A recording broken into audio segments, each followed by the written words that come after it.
The morning Hannah's husband died, the women of Coldwater stopped bringing casseroles by the third day. Not because they ran out of sympathy. That would have required having some to begin with. No, they stopped because Daniel Whitmore had been the only thing standing between Hannah and the truth about what this town really thought of her. He'd been tall, handsome in that weathered frontier way, good with horses and better with people. Everyone liked Daniel. And because Daniel loved Hannah, they'd tolerated her. Past tense on all counts. Hannah stood at her kitchen window now, 18 months after they'd buried him, watching the December snow fall on a town that had already buried her too. Just hadn't put her in the ground yet. That was the thing about being widowed at 32 in a place like Coldwater. You became a problem that needed solving. Too young to be harmless, too broke to be useful, and in Hannah's case, too fat to be worth the trouble of either. She'd heard the nickname for the first time about 6 months after the funeral. Mrs. Brenner's daughter, Sarah, had been walking past the general store with two friends. Hannah had been inside, counting out coins for flour she couldn't really afford, when Sarah's voice drifted through the open door. Ma says the fat widow is going to lose that house by spring. Says it's a shame Daniel worked himself to death just to leave her with nothing but debt and all those extra pounds to carry around. The girls had laughed. That particular kind of young, cruel laughter that doesn't know it's cruel because it's never been on the receiving end. Hannah had set the coins on the counter very carefully, walked out with her flour and her dignity, or what was left of it. She'd cried in her kitchen for an hour, then gotten up and made bread because the chickens still needed feeding, and crying didn't pay Daniel's debts. That was 18 months ago. Now it was December again, and the town was gearing up for its Christmas basket auction like it did every year. The tradition was simple enough on the surface. Unmarried women and widows prepared elaborate meals in decorated baskets. Men bid on them. Highest bidder got to share the meal with the woman who made it. But like everything in Coldwater, the simplicity was a lie. The auction was a marketplace, a public display of desirability, value, worth. The prettiest girls got the highest bids, the richest families got the most attention, and everyone else got sorted into their proper place in the town's rigid hierarchy, right there in front of the whole community. Hannah knew exactly where she ranked. She'd participated once before, 3 years ago when Daniel was alive. He'd bid on her basket. Nobody else had even tried. And they'd shared the meal on a bench outside the town hall while people filtered past them with carefully neutral expressions. Daniel had held her hand the whole time and made jokes about his competitors being too scared to challenge him. But Hannah had known the truth. Nobody bid against your husband. That was just manners. This year would be different. This year, she'd be standing alone while the whole town calculated whether she was even worth the price of a meal. Common sense said, don't do it. Pride said the same thing. Self-preservation was practically screaming it. But something else, something stubborn and angry and tired of shrinking, said she'd been invisible long enough. You're really going through with this? Hannah turned from the window. Martha Keene stood in her doorway. Hadn't even knocked. Just walked in like she owned the place. Martha was the closest thing Hannah had to a friend, which wasn't saying much. She was 60, built like a fence post, and had opinions about everything. Good morning to you too, Hannah said. Don't good morning me. I saw you at the general store yesterday buying all those ingredients. Martha stepped inside, shaking snow off her shawl. Chicken, butter, eggs, flour, that's basket auction food if I ever saw it. Maybe I just wanted to cook. And maybe I'm the Queen of England. Martha fixed her with a look that had probably made her late husband reconsider half his life choices. Hannah, think about what you're doing. I have thought about it. Then think harder. Martha's voice softened, which was somehow worse than her usual bluntness. You know how this town is. You know what they'll do. They already do it, Martha. Every day. Every time I walk down the street and they look right through me. Every time I hear that goddamn nickname. Hannah's hands clenched in her apron. At least this way, I'm making a choice. I'm deciding to show up. To what end? So they can humiliate you in front of everyone? Maybe. That's not courage, honey. That's just pain looking for more pain. Hannah turned back to the window. The snow was falling harder now, blanketing the town in white. Clean, pure, like it could cover up all the ugliness underneath if you just didn't look too close. Daniel used to say I made the best fried chicken in 3 counties, she said quietly. And my biscuits. He'd eat half a dozen in one sitting if I let him. Said they tasted like home. I know. He kept a recipe for gingerbread in his coat pocket, his mother's recipe. Made me promise I'd make it every Christmas. Her voice caught. I found the paper after he died. He'd written a note on the back. For Hannah, who makes everything sweeter. Martha didn't say anything for a long moment. I'm not trying to win anything, Hannah continued. I'm not trying to find a husband or prove I'm desirable or any of that. I want to cook his recipes one more time, put them in a basket, let them exist in the world instead of just in my kitchen where nobody sees. If nobody bids, fine. I'll take the basket home and eat it myself. But at least I'll know I tried to be something other than invisible. Oh, honey. Martha's hand landed on her shoulder. You were never invisible. Not to the people who mattered. Daniel was the only person who mattered. And he's gone. That's not true. Isn't it? Hannah faced her.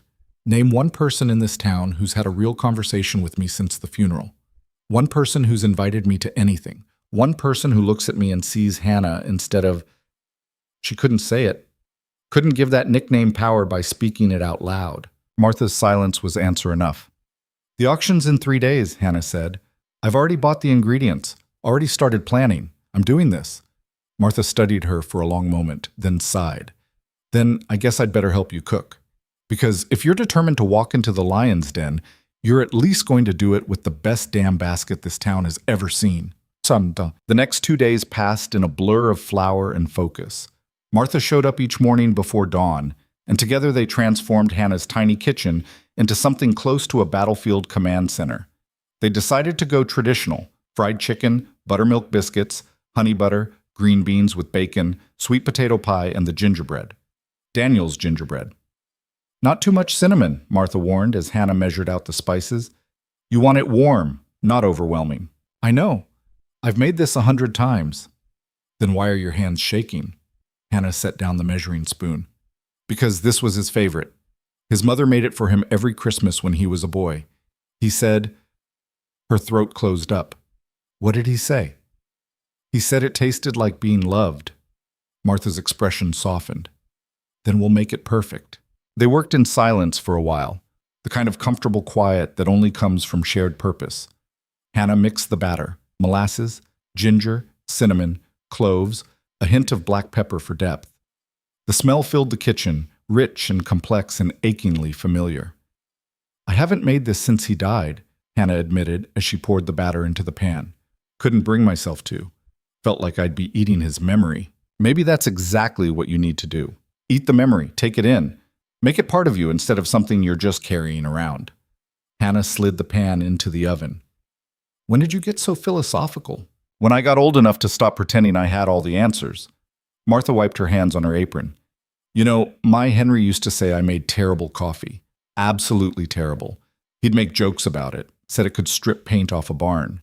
But every morning for 43 years he drank it anyway. Never once complained in a way that mattered. I didn't know that. After he died, I couldn't figure out why the coffee suddenly tasted fine to me. Took me months to realize it was never about the coffee. It was about having someone who'd drink it anyway. She met Hannah's eyes. That's what love is. Not perfection, just showing up. He's not here to show up for me anymore. No, but you're here to show up for yourself. That's something. The gingerbread came out of the oven perfect, dark, moist, fragrant. Hannah set it on the cooling rack and stared at it like it might disappear if she looked away. He would have loved this, she whispered. I know. I miss him so much it still feels like drowning sometimes. I know that too. They finished the rest of the cooking in stages. The chicken had to be brined overnight, then dredged in seasoned flour and fried until the skin crackled like autumn leaves. The biscuits required cold butter and a light hand. Overwork the dough and they'd turn tough. The sweet potato pie needed just enough sugar to balance the earthiness without tipping into candy. By the morning of the auction, Hannah's kitchen looked like a restaurant had exploded.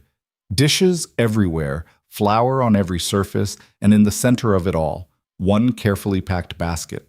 Martha had found the basket in her attic. Used it for my own auction 30 years ago, she'd said, brushing off the dust. Henry bid $17. Nearly gave his father a heart attack spending that much on a meal. It was beautiful. woven willow with a red-checked cloth tucked inside. Hannah had arranged everything carefully: the chicken wrapped in parchment, the biscuits in a small tin to keep them warm, the pie secured with twine, the gingerbread in its own special box. "It looks professional," Martha said, surveying the finished product. "Any man would be lucky to bid on this." "Any man won't, let's be honest." "You don't know that." "I do. And that's okay. I didn't make this for them." Hannah touched the basket gently. "I made it for me, for Daniel, for the woman I used to be when someone saw me as worth loving." "You're still that woman." "Am I? Some days I don't know." Martha gripped her shoulders. "Listen to me. What happens tonight doesn't define you. Not the bids, not the whispers, not any of it. You're showing up. That's what matters. You understand?" Hannah nodded, not trusting her voice. "Good. Now go get dressed. And for the love of, wear something nice. If you're going to do this, do it right." The town hall glowed like a lantern in the December darkness. Hannah could see it from 3 blocks away, light spilling from the windows, smoke rising from the chimneys, the sound of laughter and conversation drifting through the cold air. She stood on the corner, basket in hand, and seriously considered turning around. Just walk away. Go home. Eat the chicken yourself and save the humiliation. But her feet kept moving forward. The hall was packed. Seemed like every person in Coldwater had turned out for the auction. Ranchers in their Sunday best, shopkeepers, farmers, families, the town council members holding court near the stage. The unmarried girls clustered in one corner, their baskets displayed on a long table, each one more elaborate than the last. Hannah recognized most of them. Sarah Brenner, looking fresh-faced and smug in a pink dress. Mary Hutchins, whose father owned half the farmland outside town. Elizabeth Cross, the minister's daughter, practically radiating virtue. And there, at the end of the table, she set her basket down. The conversations around her didn't stop exactly, but they shifted, changed tone. She felt eyes on her back, heard the whispers starting up like wind through dead leaves. "Is that the widow Whitmore? Didn't think she'd have the nerve. Bless her heart." That last one was from Mrs. Brenner, delivered with the kind of false sympathy that was really just cruelty in a nicer dress. Hannah kept her spine straight, her chin up, and walked to an empty chair near the back of the room. Martha had wanted to come, but Hannah had refused. This was something she needed to do alone, needed to face alone. The auction started promptly at 7. Mayor Hutchins took the stage, all ceremony and self-importance, and launched into a speech about community and tradition and the spirit of Christmas. Hannah barely heard it. She was too focused on keeping her breathing steady, her hands still in her lap, her expression neutral. The first basket went to Sarah Brenner. "Now, gentlemen," the auctioneer called out, not the mayor but his deputy, a man named Walsh with a voice like a circus barker. "We have here a fine basket prepared by Miss Sarah Brenner. I'm told there's roast beef and fresh rolls and, is that apple pie I smell?" Sarah preened. 3 apple pies, actually, and candied yams, and, well now, let's start the bidding at $2. Do I hear $2? 5 hands shot up. The bidding climbed fast. $3, 5, 7. By the time it closed at $11, Sarah looked ready to float off the ground. The winner, a young ranch hand named Tommy Pierce, looked terrified and proud in equal measure. They went through the baskets one by one.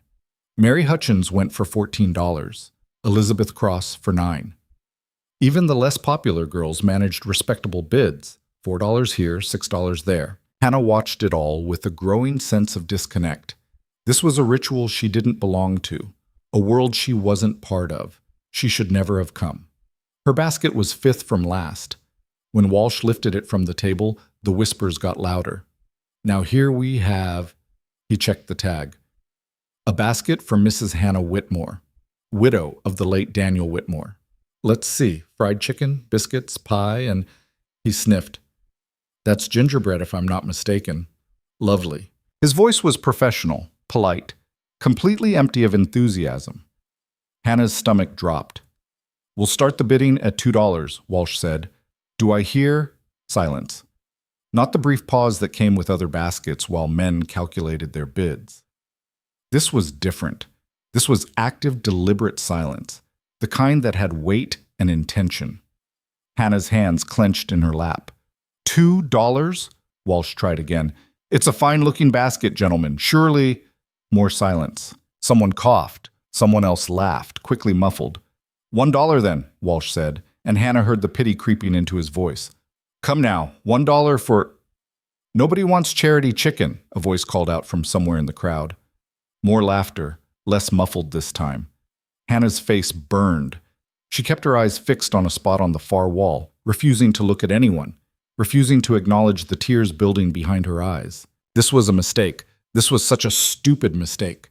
Gentlemen, please, Walsh said, sounding genuinely uncomfortable now. This is uncharitable behavior. Surely someone... 30 seconds passed. Felt like 30 years. Hannah started to stand. She'd retrieve her basket, walk out with whatever dignity she could scrape together, and never speak of this again. Then, $30. The voice came from the back of the room. Deep, rough, absolutely certain. Every head turned. Hannah's heart stopped. The crowd parted, and through the gap walked Cole Brennan. Hannah had only spoken to Cole Brennan once in her life, and it wasn't a conversation she'd expected him to remember. It had been October. She'd been walking the road that led past his ranch, carrying a basket of eggs to sell in town, when she'd seen him lying in the dirt about 20 yards off the path. His horse was nearby, looking agitated, and Cole wasn't moving. She'd dropped the eggs and ran. Turned out he'd been thrown. Horse spooked by a snake, bucked him off, and he'd landed wrong. Possible broken ribs, definitely concussed, bleeding from a gash on his forehead. Hannah had helped him to his feet, gotten him on his horse, and led them both back to his ranch house. She'd cleaned the wound, wrapped his ribs with strips torn from her petticoat, made him drink water, and insisted he lie down while she fetched the doctor. You don't have to do this, he'd said, words slurred from the concussion. Someone has to. You'll give yourself a brain bleed if you try to ride into town like this. Don't even know you. Hannah Whitmore, Daniel's widow. Something had shifted in his expression then. Recognition, maybe, or pity. She'd left before she could figure out which. The doctor had arrived, confirmed Hannah's assessment. Cracked ribs, mild concussion, needed rest. Cole had tried to pay her for her trouble, but she'd refused. Just glad I was there, she'd said, and meant it. That was October. This was December. And Cole Brennan was walking toward the stage like he owned it, which, in a way, he did. The Brennan Ranch was the largest in the territory. Cole himself was, well, Hannah didn't know exactly what word to use. Intimidating? Certainly. He stood well over 6 feet, built like he'd been carved from the same granite as the mountains, with dark hair going gray at the temples and eyes that missed nothing. He was also intensely private, kept to himself. Rarely came to town events. The few times Hannah had seen him before the incident in October, he'd been polite but distant. The kind of man who existed on a different plane from normal people. And he'd just bid $30 on her basket. The room had gone absolutely silent. Walsh recovered first. $30 from Mr. Brennan. That's... He swallowed. That's the highest bid of the evening. Do I hear... Does anyone want to... No, Cole said simply. Not a question. A statement. Right. Well, sold then. To Mr. Brennan for $30. Walsh practically threw the basket at him. Cole caught it easily, then turned and looked directly at Hannah. She couldn't move, couldn't breathe, couldn't process what was happening. He crossed the room in long, steady strides and stopped in front of her chair. Mrs. Whitmore. His voice was low, meant just for her. Would you do me the honor of sharing this meal? Hannah stared at him, at his outstretched hand, at the basket he held like it was something precious. Her voice came out broken. You don't have to. This isn't... I know what it is, and I know what I'm asking. His eyes held hers. Please. She took his hand. He helped her to her feet, and the room erupted in whispers. But Cole didn't seem to notice or care. He offered her his arm like she was someone important, someone worthy of courtesy, and led her toward the door. Outside, the air was cold and clean and blessedly quiet. They walked to a bench near the hall's entrance. Cole set the basket down carefully, then spread out the checkered cloth like they were preparing for a proper picnic. You didn't have to do that, Hannah said quietly. Do what? Bid. Make a scene. Any of it. Didn't feel like a scene to me. Felt like buying dinner. $30 isn't buying dinner, it's making a point. Cole unwrapped the fried chicken, examined it with genuine interest. Maybe it's both. Hannah watched him, still trying to understand. Why? Why what? Why did you bid? Why? She gestured helplessly. We barely know each other. You could have let someone else. There wasn't going to be anyone else. He said it matter-of-factly, not cruelly, just truth. You knew that when you entered. I knew it watching from the back. And I decided I didn't much care for what that said about this town. So this is charity. No. He met her eyes. This is gratitude. You helped me when I needed it, asked for nothing in return. Didn't even tell anyone about it, did you? It wasn't worth telling. That's where you're wrong. He took a piece of chicken, bit into it, and his expression changed. Christ, this is incredible. Despite everything, Hannah felt a small flicker of pride. My husband used to say that you made the best fried chicken in 3 counties, I remember. You told me that day. Cole took another bite. He was right. They ate in silence for a while. Around them, the sounds of the auction continued. Laughter, applause, the rise and fall of Walsh's voice calling out bids. But it felt distant, separate, like they existed in a different space entirely. The gingerbread, Cole said eventually. That was his recipe? Hannah nodded, not trusting her voice. Tell me about him. Why? Because you're sitting here on a freezing December night, sharing a meal with a near stranger, instead of being inside where it's warm, and I suspect it's because of him. So tell me. Something in his tone, gentle but firm, interested but not pitying, made her throat tighten. He was kind, she said quietly. That's the thing everyone forgets when they talk about him now.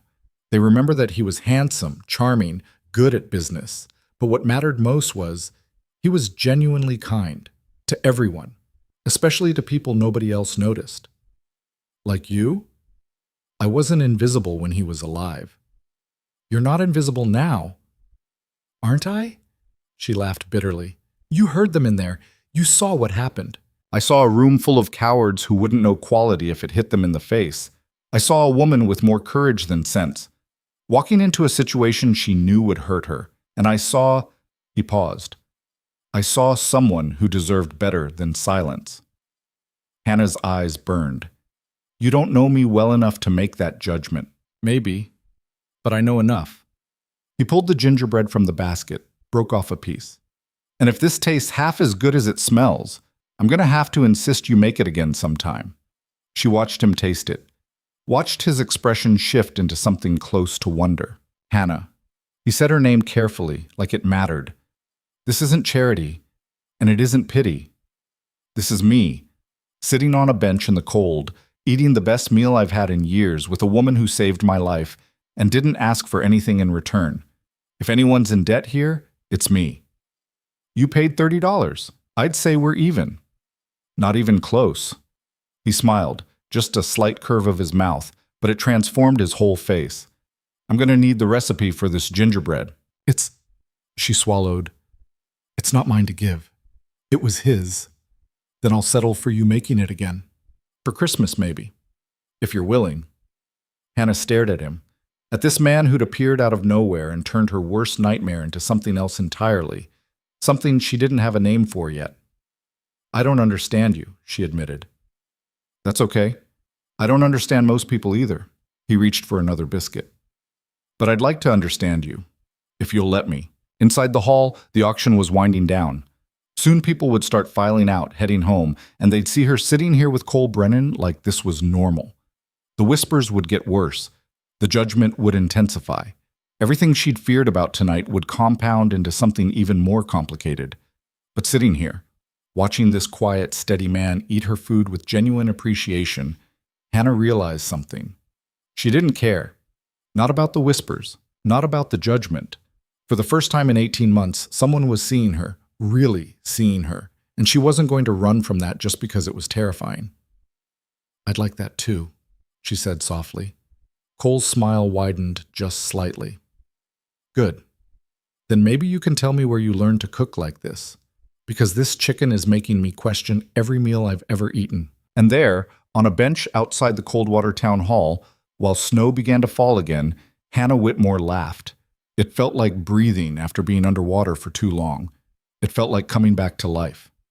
The laughter died on Hannah's lips when she saw Martha waiting on her porch. It was past 9 by the time Cole had walked her home, carrying the now empty basket like it weighed nothing. They'd talked the whole way, about cooking, about the ranch, about nothing and everything, and Hannah had felt something unfamiliar stirring in her chest, something that felt dangerously close to hope. But Martha's expression killed that feeling dead. "Inside," Martha said. "Now." Cole tipped his hat. "Mrs. Keene, Mr. Brennan?" Martha's tone could have frozen whiskey. "I trust you had a pleasant evening." "I did, actually. Best meal I've had in months." He turned to Hannah. "Thank you again. For everything." "I didn't. You paid for it." "Not talking about the food." His eyes held hers for a moment longer, then he nodded and walked back into the darkness. Hannah watched him go, then faced Martha. "Don't start." "Oh, I'm starting. Get inside before the whole damn town sees us arguing on your porch." The kitchen was cold. Hannah had banked the fire before leaving, and now the room felt hollow, empty. She moved to stoke it back to life, but Martha grabbed her arm. "What the hell were you thinking?" "I was thinking I'd share a meal with someone who bid on my basket. That's how the auction works." "Don't play stupid. You know exactly what I mean." Martha released her, started pacing. "Cole Brennan, of all the men in this town, you had to catch the attention of Cole Brennan." "I didn't catch anything. He made a choice. A choice that's going to make your life 10 times harder than it already is." Hannah's hands shook as she lit the kindling. "How? How could my life possibly get harder? They already hate me. They already treat me like I'm invisible. What's the worst they can do?" "You really want to find out?" "Maybe I do. Maybe I'm tired of being afraid of what they think." Martha stopped pacing, sat down hard in one of the kitchen chairs. "Hannah, listen to me. Cole Brennan is the most eligible bachelor in 3 counties. He's rich, he's powerful, and he doesn't give a damn what anyone thinks. Every mother with a daughter has been trying to get his attention for years. And tonight, in front of everyone, he paid $30 for your basket and treated you like you mattered. I know what happened. I was there. Then you should know what's coming.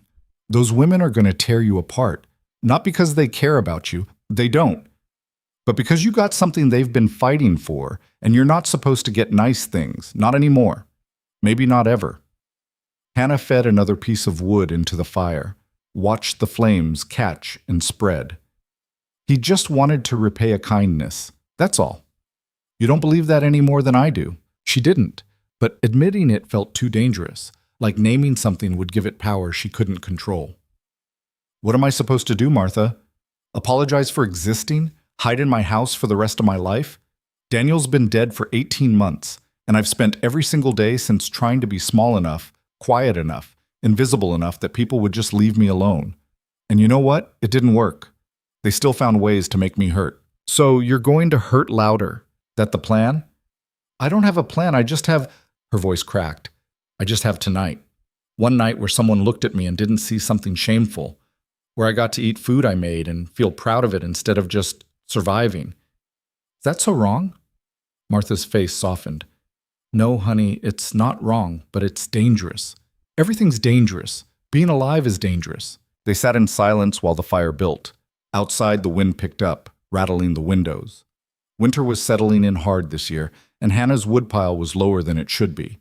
Another thing to worry about, another problem without a solution.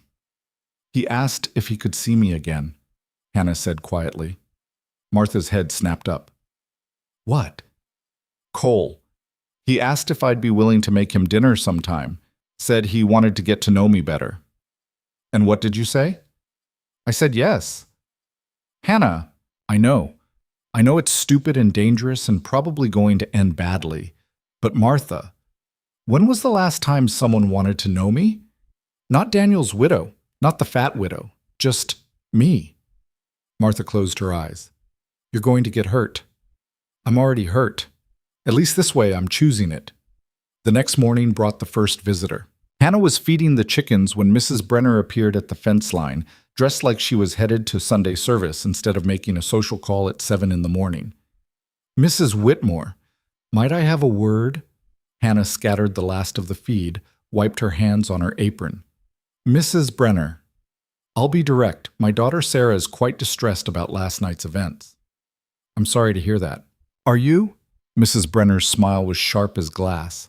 "Because from where I stood, you seemed quite pleased with yourself, accepting Mr. Brennan's charity bid like it was a genuine courtship. It was a bid at an auction, same as everyone else's." "Hardly the same. Sarah's basket went for $11, a perfectly respectable amount from a perfectly respectable young man. Your basket was, well, we both know what that was." Hannah's fingers dug into her palms. "If you have something to say, say it." "Very well. You're embarrassing yourself. Mr. Brennan felt obligated to save you from humiliation, and you're apparently too desperate to see it for what it was. Charity, pity, nothing more." "He seemed to enjoy the food." "I'm sure he did. You're a decent cook. But that's where this ends, Mrs. Whitmore. You're not the kind of woman a man like Cole Brennan pursues. You're not young, you're not from a good family, and you're—" She paused, letting her eyes travel over Hannah's body. "Well, you're simply not suitable." The words landed like punches. Hannah had heard worse, thought she'd built up immunity to this particular brand of cruelty. But hearing it said so plainly, so early in the morning, with the chickens scratching around her feet and her hands still smelling of feed, made something inside her crack. "Thank you for your concern," she managed, "but my suitability isn't your business. It is when you're making a spectacle of yourself and dragging a good man's reputation down with you. Sarah has prospects, real prospects. She doesn't need you playing dress up and pretending you're something you're not." "I'm not pretending anything." "Aren't you?" Mrs. Brenner stepped closer to the fence. "You walked into that auction knowing exactly what would happen, knowing you'd be humiliated. But you did it anyway because you thought, what? That someone might take pity on you? That you could manipulate some man into noticing you?" "I entered because I wanted to cook, that's all." "Liar." "You entered because you're desperate. Because your husband's been dead long enough that people are starting to forget you exist and you can't stand it. So you made a scene, forced Mr. Brennan into an uncomfortable position, and now you're clinging to his kindness like it means something." Hannah's vision blurred. "Get off my property." "Gladly. But hear this. Whatever you think is happening between you and Cole Brennan ends now." He was being polite, gentlemanly. That's what good men do. They don't actually want women like you. They just tolerate you until they can escape without looking cruel. She turned and walked away, her skirt swishing in the dirt. Hannah stood there until her legs stopped shaking, then went inside and threw up in the wash basin. The second visitor came that afternoon. Hannah was kneading bread, something to do with her hands, something to focus on besides the poison Mrs. Brenner had poured into her ears, when someone knocked. She almost didn't answer, but the knock came again, firmer this time, and she wiped the flour off her hands and opened the door. Cole Brennan stood on her porch holding a winter squash the size of a small dog. "Afternoon," he said. "Brought you something from the ranch. Figured with winter coming on, you might need—" He stopped, really looking at her. "What happened?" "Nothing." "That's a lie. It's none of your business." "Fair enough." He held out the squash. "You still want this, or should I take it back?" Hannah stared at him, at the squash, at the concern in his eyes that she didn't know how to process. "Why are you here?" she asked. "Because I said I wanted to see you again, and I meant it." Mrs. Brenner came by this morning. Something darkened in Cole's expression. "What did she say?" "That you were being polite. That I was embarrassing myself. That I should—" Her voice caught. "That women like me don't get happy endings. Women like you. Fat widows with nothing to offer." Cole's jaw tightened. He set the squash down carefully on the porch railing, then looked at her dead on. "Can I come in?" "I don't think that's a good idea. I'm not asking to be proper. I'm asking because I've got things to say, and I'd rather say them where the whole town can't watch." Hannah stepped aside. He filled up her kitchen in a way that should have been intimidating, but somehow wasn't. Just present, real. He looked around, taking in the bread dough rising under a cloth, the herbs hanging from the rafters, the worn but clean surfaces. You keep a nice house, he said. It's small. Didn't say it wasn't. Said it was nice. He turned to face her. Now, let's get something straight. I didn't bid on your basket out of pity.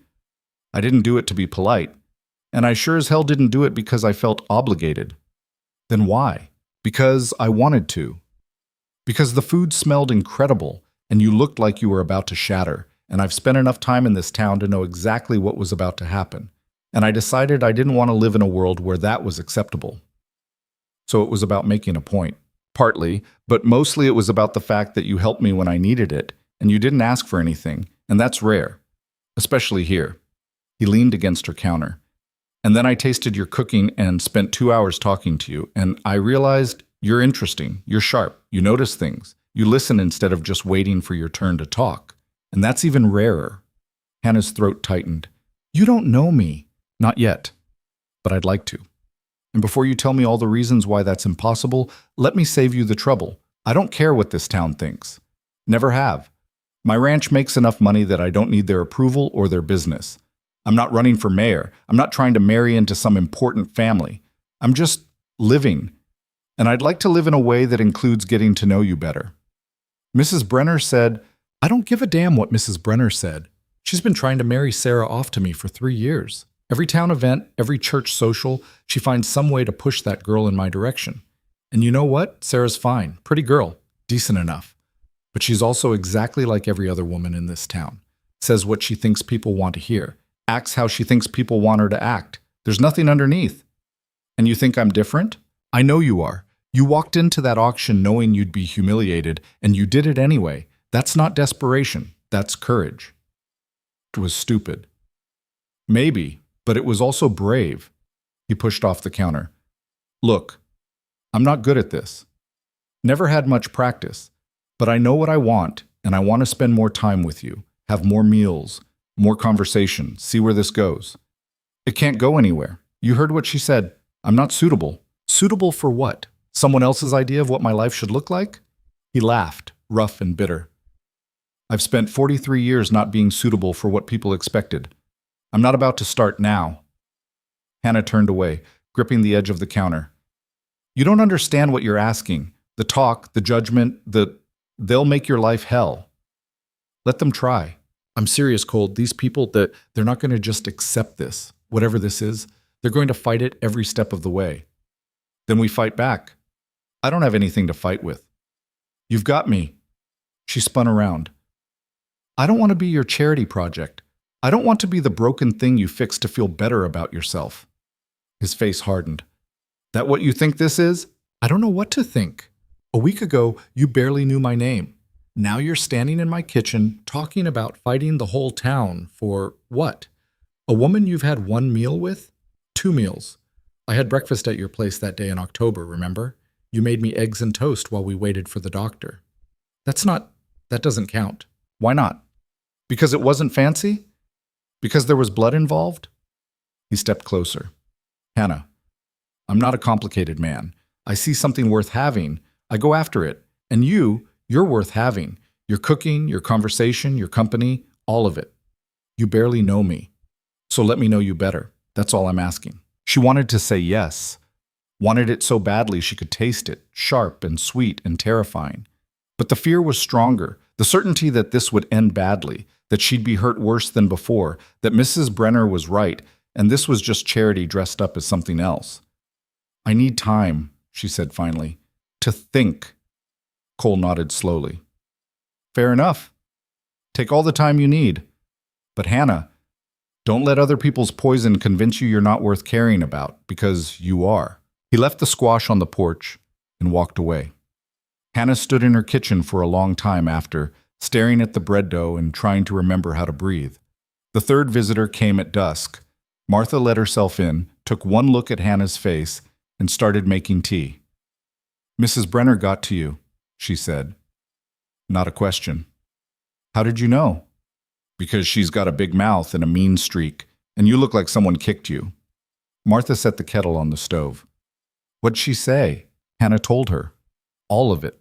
The accusations, the cruelty, the way she'd looked at Hannah like she was something stuck to the bottom of her shoe.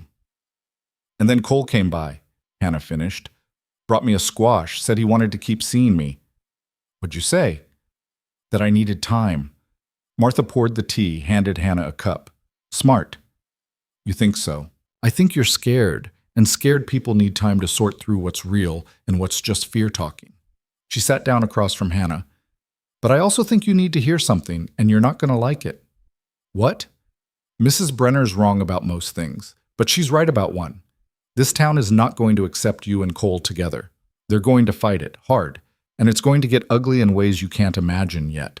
Hannah's stomach dropped. So you think I should stop this before it starts? I think you should know what you're walking into.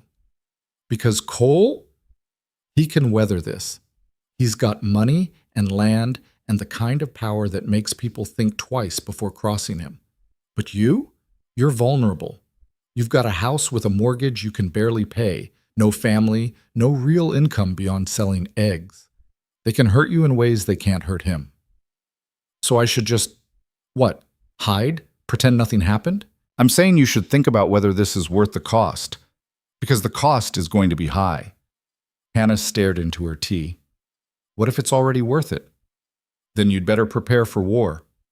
They sat in silence, drinking tea while the light faded outside. Hannah's mind spun through scenarios, possibilities, fears. Everything Martha said was true. Everything Mrs. Brenner had said underneath the cruelty was also true. This was impossible, dangerous, stupid, but Cole had stood in her kitchen and looked at her like she was worth fighting for. But he'd eaten her food with genuine pleasure, not obligation. But he'd asked questions and listened to the answers and made her laugh for the first time in months. But he'd said she was interesting, sharp, worth knowing. And underneath all the fear and doubt and certainty that this would end badly, Hannah felt something she'd almost forgotten existed. She felt alive. Martha, she said quietly, what if I spent the rest of my life being careful and small and safe, and I got to the end and realized I'd never really lived at all? What if I died having never taken a single risk? Then you'd be safe and alive. Would I? Or would I just be existing, breathing without living? Martha set down her cup. You're not going to walk away from this, are you? I don't think I can. Even knowing what's coming? Especially knowing what's coming. Because if I walk away now, I'll always wonder. And I'm so tired of wondering, Martha. So tired of living in the space between what is and what could be. Martha reached across the table, gripped Hannah's hand. Then you're going to need allies, people who'll stand with you when this gets bad. I can't ask you to. You're not asking. I'm offering, because you're right. Existing isn't the same as living, and I've spent too many years watching you just exist. She squeezed Hannah's hand. Besides, someone needs to teach these self-righteous busybodies that cruelty has consequences.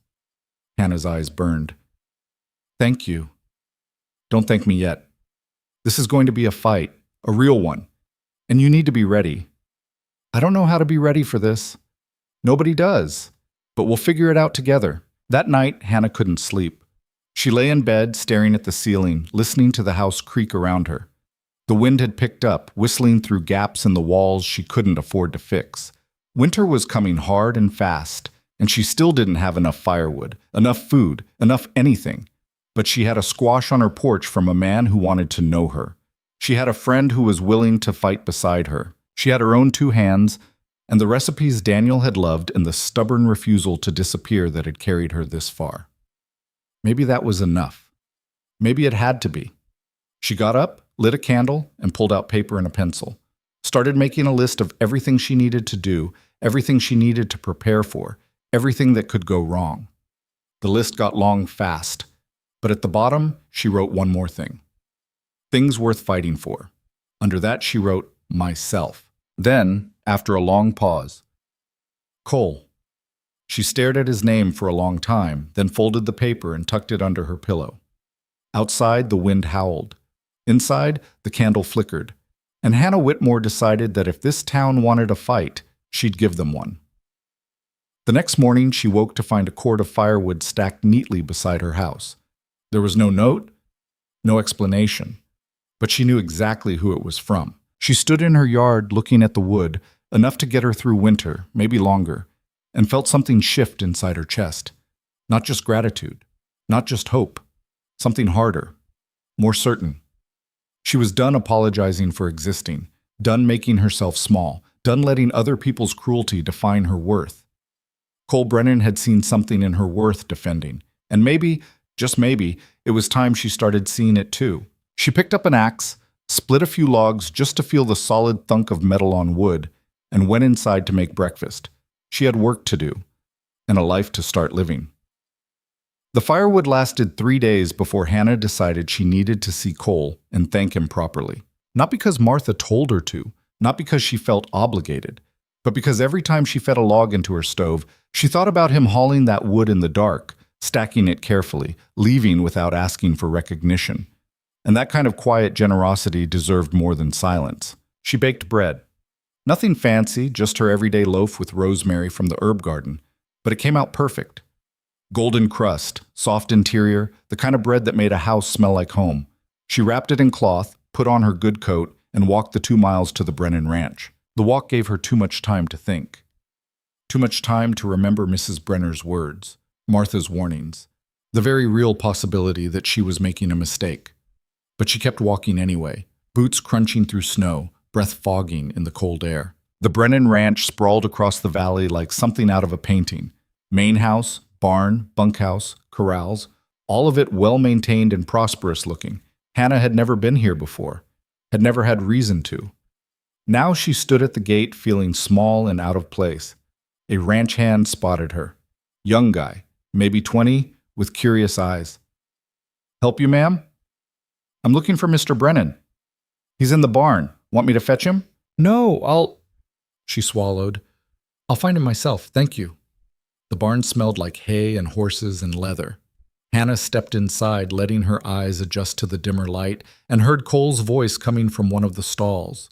"Easy now. Nobody's trying to hurt you." She walked closer, peered over the stall door. Cole was working with a young horse, maybe 2 years old, skittish and wide-eyed. He had his hand on its neck, talking low and steady, and the horse was listening, actually listening, ears forward, body slowly relaxing. "You're doing fine," Cole murmured. "Just fine, see? Nothing scary here." Hannah must have made a sound because the horse startled and Cole turned. "Hannah." He said her name like he was surprised to find something good waiting for him. "Didn't expect you." "I brought bread. For the firewood. To say thank you." He patted the horse once more, then slipped out of the stall. Stood there in his work clothes, smelling like sweat and hay, looking at her like she'd brought him something more valuable than bread. "You didn't have to do that." "I wanted to." She held out the loaf. "I don't like owing people." "You don't owe me anything." "The firewood says different." Cole took the bread, unwrapped it enough to smell, and his whole face changed. "Rosemary?" "From my garden.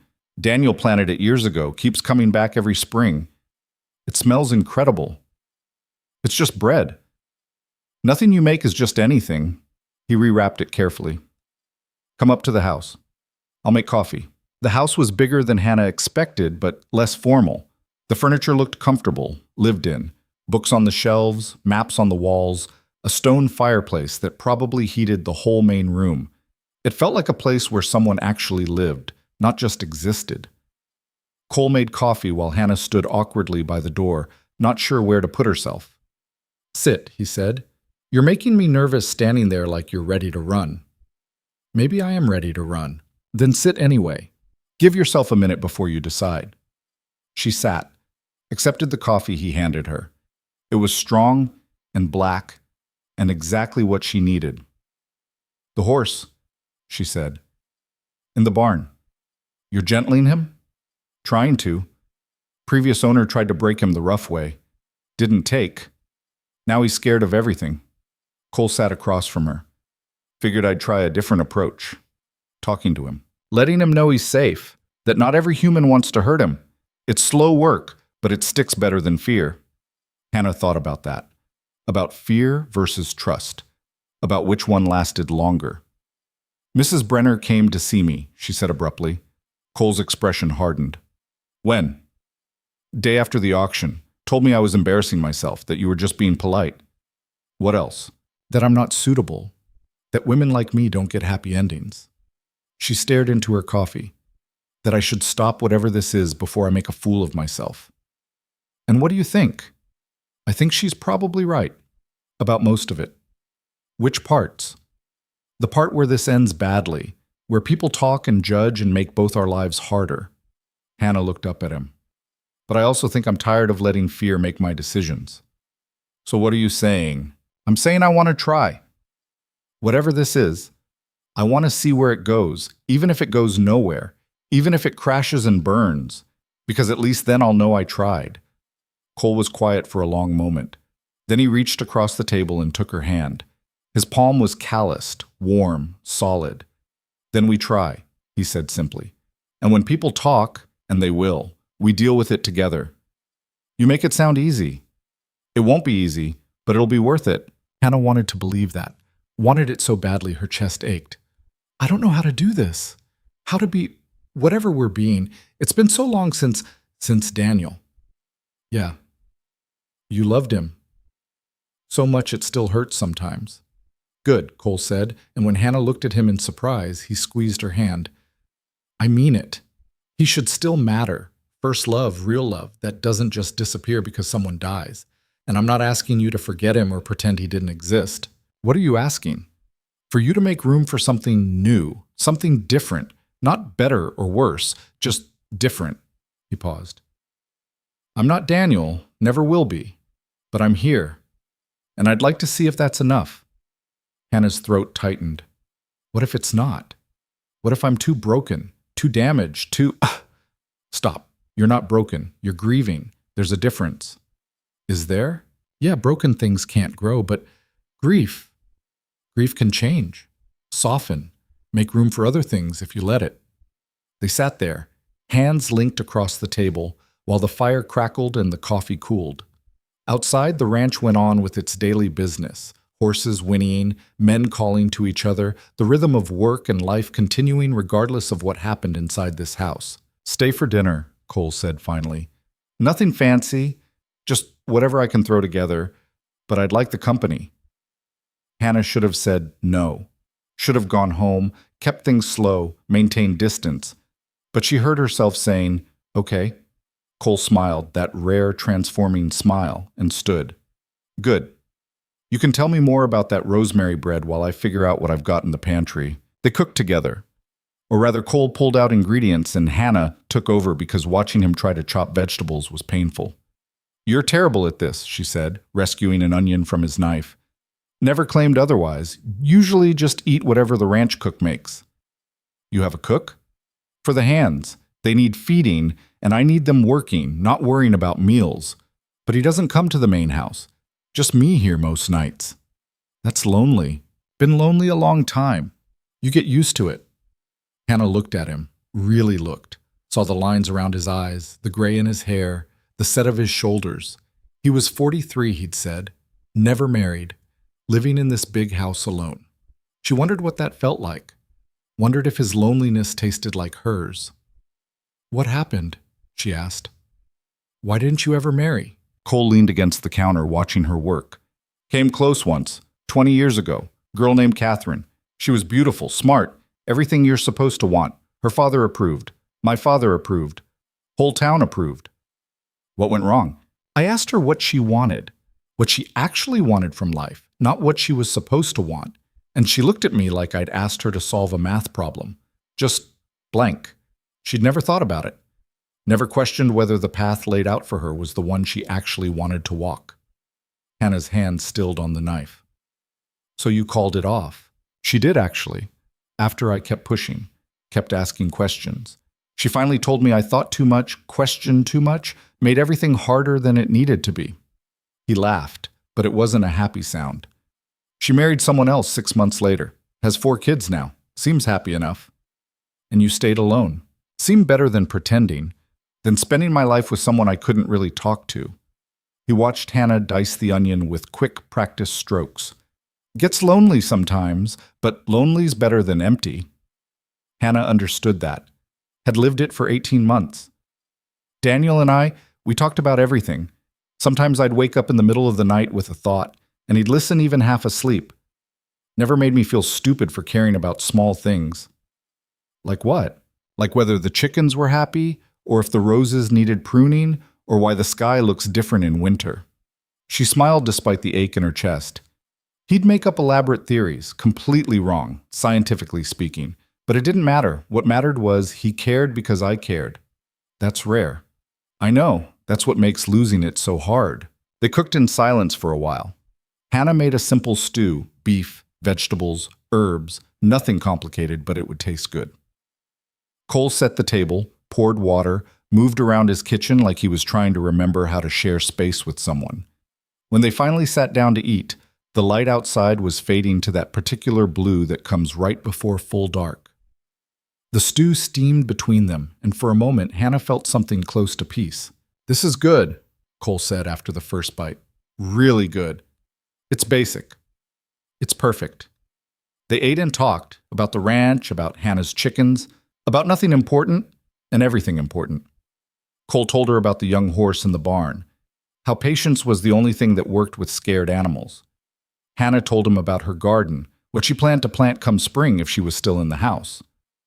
"Why wouldn't you be?" Cole asked. Hannah's spoon stilled. "The mortgage. Daniel took it out to expand the chicken operation, but then he died before. I've been paying it, but barely. Miss a payment or two and the bank will take it." "How much do you owe?" $200. "Might as well be $2,000 for all the chance I have of paying it off." Cole was quiet for a moment. "What if I—" "No." Hannah cut him off. "Whatever you're about to offer, no." "You don't know what I was going to say. I know it involves money, and I can't take your money, Cole. I won't. It's not charity. Yes, it is, and I appreciate it. I do. But I need to figure this out myself." "That's pride talking." "Maybe. But it's my pride and my problem." She met his eyes. "If we're going to, whatever we're doing, I need to do it as an equal, not as someone you rescued. Can you understand that?" Cole studied her, then nodded slowly. "Yeah, I can understand that. Doesn't mean I like it." "You don't have to like it. You just have to respect it." "Fair enough." He took another bite of stew. "But if you change your mind, I won't." They finished eating. Hannah helped clean up even though Cole protested. Then she said she needed to get home before full dark, and Cole insisted on walking her. "It's 2 miles," Hannah said. "Then we'll walk 2 miles. They did. Side by side through the snow, breath fogging in the cold air, not talking much, but not needing to. When they reached Hannah's house, Cole stopped at the gate. "Thank you," he said. "For the bread? For dinner? For saying yes to trying. Thank you for the firewood, for asking me to try in the first place." They stood there in the growing dark, and Hannah thought he might kiss her, thought she might want him to. But he just touched her cheek gently, smiled, and walked back into the night. Hannah went inside, lit the lamps, and sat at her kitchen table feeling like the world had shifted somehow, like the ground beneath her feet was different than it had been this morning. She was still sitting there when someone pounded on her door. Hannah jumped, heart racing, and opened it to find Martha on her porch looking grim. "We need to talk," Martha said. "Now." Inside, Martha paced while Hannah made tea. Bad sign. Martha only paced when things were serious. "What happened?" Hannah asked. "Town council meeting, special session, called this afternoon." Hannah's stomach dropped. "What about?" "You, Cole. What they're calling an inappropriate relationship that's damaging the town's moral character. We had dinner. One dinner. How is that damaging anything?" "You walked to his ranch, alone, stayed for hours, walked back in the dark with him." Martha stopped pacing. "That's all they needed. Mrs. Brenner and her friends have been working overtime, turning one meal into a scandal." "That's insane. That's cold water." Martha sat down hard. "They're drawing up a formal complaint, saying you're a woman of questionable virtue pursuing a prominent citizen for financial gain, that you're using, their words, feminine wiles to trap him into supporting you." Hannah laughed, actually laughed, high and slightly hysterical. "Feminine wiles? Me? Have they looked at me?" "This isn't funny, Hannah. It's hilarious. I'm fat, broke, and grieving. What exactly am I supposed to be trapping him with? My devastating charm, my vast resources. They don't care about logic. They care about control, about keeping people in their proper places.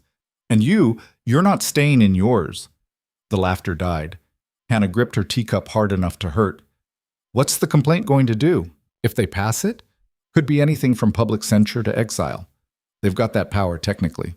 Town charter gives the council authority to remove anyone deemed a threat to community standards. Exile. It's rare, but it happens, usually to drunks or criminals, but the language is vague enough they could apply it to you if they wanted. Hannah set down her cup carefully. When's the vote? Week from Friday.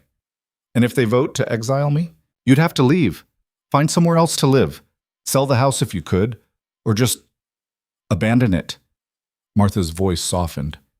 Hannah, this is serious. They could take everything from you. They've already taken everything. My husband, my place in this town, my dignity. What's left? Your home, your land, your future. Hannah stood, walked to the window. Outside, the night was clear and cold and full of stars. Somewhere out there, Cole was walking home. Somewhere out there, people who'd never spoken more than 2 words to her were deciding her fate. I'm not leaving, she said quietly. Hannah, I'm not leaving. This is my house, my home. Daniel and I built a life here, and I'm not letting them erase that because they don't like who I'm having dinner with. They'll make you. Let them try. Hannah turned to face Martha. What can I do? To fight this?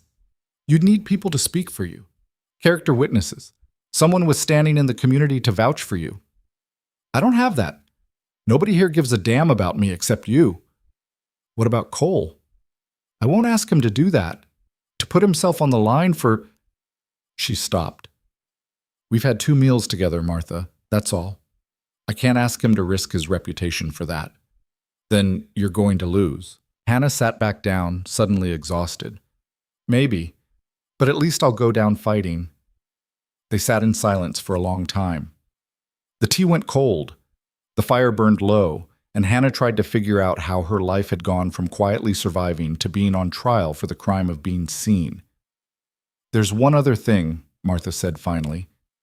Something you should know. What? Mrs. Brenner's been talking to the bank about your mortgage. Hannah's blood went cold. What about it?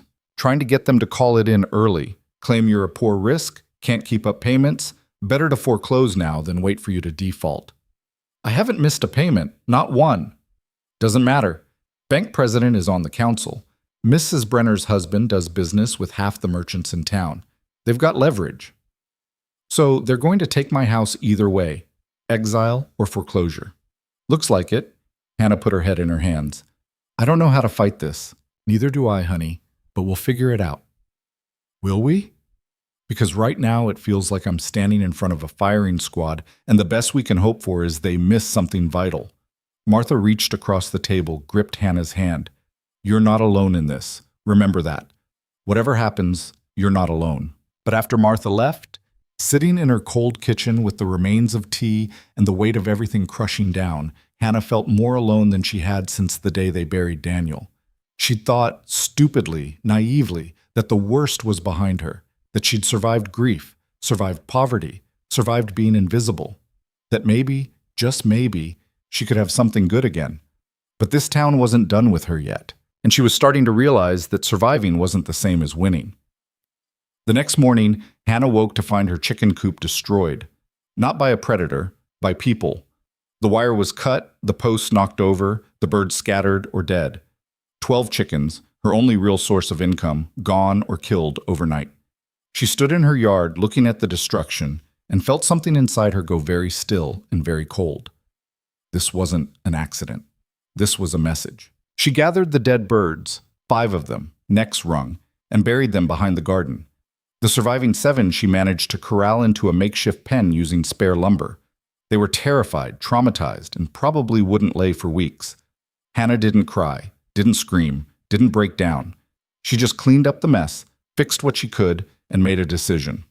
If this town wanted war, she'd give them one, but on her terms. And the first term was simple. She wasn't disappearing. Not today. Not ever. She walked into town at noon, head high, spine straight, went to the general store and bought nails for the chicken coop. The shopkeeper, A man who'd been polite enough before barely looked at her. "That'll be 30 cents, he said. Hannah counted out the coins. "Someone destroyed my chicken coop last night, killed 5 of my birds." He didn't even blink.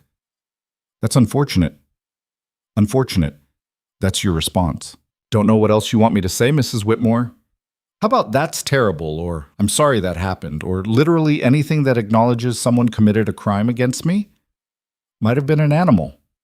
Animals don't cut wire with tools. He finally looked at her. "Maybe you should be more careful about the company you keep. Wouldn't have these problems if you stayed where you belonged." Hannah's hands shook, but she kept her voice level. "And where's that exactly? Quiet, out of sight, not making trouble for folks just trying to live their lives." "By making trouble, you mean having dinner with someone." "I mean forgetting your place." He pushed the nails across the counter. 30 cents. She paid, took the nails, walked out with her head still high even though everything inside her was screaming. 3 more stops, the butcher, the feed store, the post office, and the reception was the same. Cold, dismissive, bordering on hostile. Word had spread fast. She was marked, condemned, already exiled in everything but name. Hannah made it home before the shaking got too bad to walk. She fixed the chicken coop, fed the surviving birds, did her chores, made dinner she didn't eat. And when the sun set and the dark came down, she finally let herself cry. Not because of the chickens, though that hurt. Not because of the exile threat, though that terrified her. But because she was so tired of fighting just to exist. So tired of being punished for wanting something more than survival. So tired of this town and its cruelty and its absolute certainty that she deserved nothing good. She cried until she couldn't anymore, then washed her face and sat at her kitchen table in the dark. Tomorrow, the town council would start formal proceedings. Tomorrow, she'd have to face them and defend herself against crimes she didn't commit. Tomorrow, everything could fall apart. But tonight she was still here, still breathing, still fighting, and that would have to be enough. Cole showed up at dawn with a hammer and enough lumber to rebuild the entire coop twice over. Hannah heard the wagon before she saw it, looked out her window to find him already unloading wood in her yard like he had every right to be there. She threw on her coat and hurried outside. "What are you doing?" He didn't stop working. "Fixing your coop or building a new one, whichever's faster." "How did you shh?" "Word travels. Especially bad news." He finally looked at her, and his eyes were hard, angry. "Who did it?" "I don't know." "You have suspicions." "Suspicions aren't proof." "Hannah." He set down a board, faced her fully. "Who did it?" She wrapped her arms around herself against the cold. "Does it matter? Knowing won't bring back my birds, won't undo the damage. It matters to me." "Why? So you can go after them? Make this worse?" "It's already worse. They killed your livestock and destroyed your property. That's not gossip or social pressure. That's a crime. A crime nobody will prosecute. The sheriff's on the council. Half the town thinks I deserve this." Her voice cracked. "Fighting back just gives them more ammunition." Cole's jaw worked. For a moment, Hannah thought he'd argue. Insist on action, on justice, on all the things that sounded good but meant nothing in a town like Coldwater. Instead, he picked up his hammer. "Then I'll build you a coop they can't destroy as easily. And I'll do it in broad daylight so everyone knows you're not alone in this. That'll make you a target too. Let them try." He worked for 3 hours straight. Hannah brought him coffee, water, eventually gave up protesting, and started helping. She couldn't do much, hold board steady, hand him nails, but it felt better than standing useless while he fixed her problems.